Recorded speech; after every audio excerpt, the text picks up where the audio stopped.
I'm worried about what happens when I stop. The fear that is grabbing my mind is that I've developed such a fun habit of making these videos that if I stop it, will I have the same energy or same inspiration to start it up again if I need to later, right? There's this concept. It's the reason why call centers exist. There's this concept where it is a lot more expensive to get a new client, to put in the space that would manufacture a new client, than to keep an old one, right? It's why you can often get away with talking a lot of smack and pushing call center workers to getting you better deals from the company, because they are trained to acquiesce when it means keeping you in your business. This is not to say that, hey, please abuse call center workers. Don't do that. But what I mean to say is, I feel like that idea can be mapped out to a lot more real life, or at least perhaps that's what my current anxiety is, right? I'm worrying that I don't have much to say, or rather, not necessarily that, but the things that my brain has begun to spin up for the purpose of making these videos have become much larger than 10 minutes.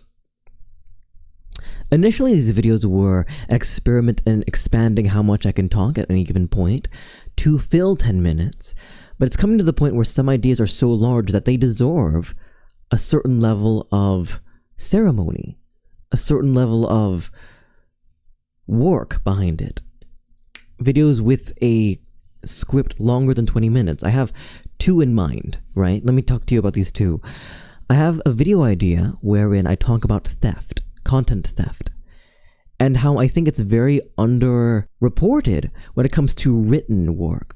It goes back to one of the first videos I posted about how I feel like writers are often underappreciated when it comes to the workflow of content. The video would talk to how the automation of Reddit text-to-speech shorts has commodified a lot of uncredited writing, right?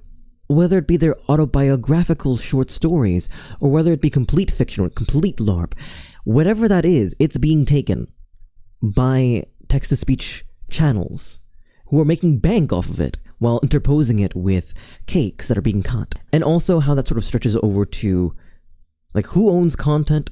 Is content free on the internet? The answer is no. And the second video I have in mind, let's be completely honest, you're probably not going to see this for a long time, was on the topic of therapy and the commodification of therapy, how there are so many businesses out there now trying to make $1 off of selling you therapy, right? And people already think that therapy is misery business, where somebody listens to your words and then opposite to yourself, they take your vent and process it for you, and you come back to them the next week for the rest of your life, right? There's already a lot of vitriol towards the therapy community over them being hacks. And I don't think that pop therapy is working. Like, companies out there that are trying to set you up with a chat-based therapist.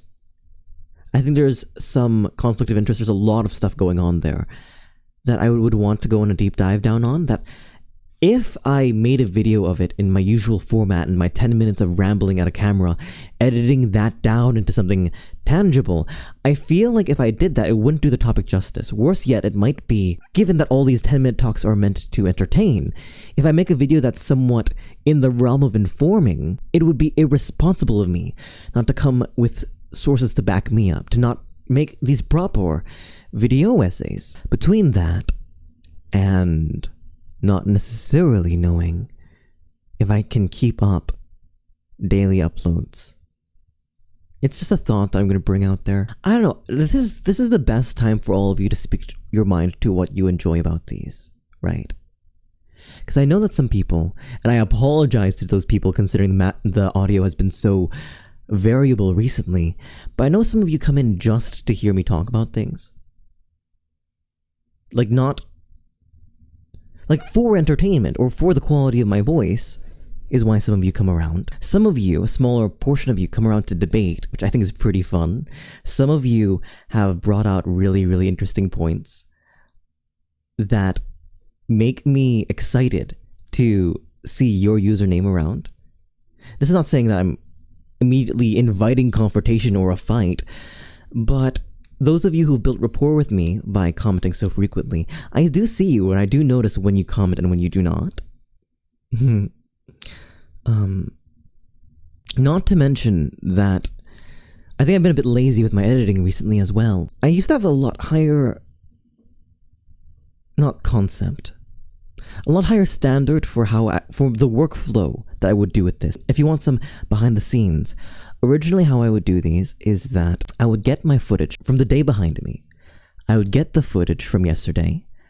I would play it full length, no thing in the background, no music, no nothing, and see how I did. I would record any pauses longer than 10 seconds. I would record my filler words when I would retake a full sentence after saying it aloud because I think that there was something wrong with it. And I would count them. I would count them on a little notebook, and through using that, understand what my next targets are for the next day. And then I would edit it down, cutting out the majority of the guff, most air, all that such, leaving behind a product that I watch one more time before sending it out. But recently it's been about hitting deadlines. I'm not sure if it's been noticed. Please tell me if you have felt some kind of shift in the way that these are produced, if there's some quality control that's gone downhill. But I have been skipping a little bit. I've been focusing more on it as a video from the get-go instead of practicing healthy speaking habits. One of the notes I had for the video I released on growth and hate and success, one of the notes I had is talk slower again. I've been talking pretty fast again, and I think this long drawn-out quality lends a kind of gravitas. It is also just nice to listen to, right? And I can be excited about things. I can talk fast when I'm excited about those things, but ultimately, the baseline needs to be something legible. My speech is nothing if not received.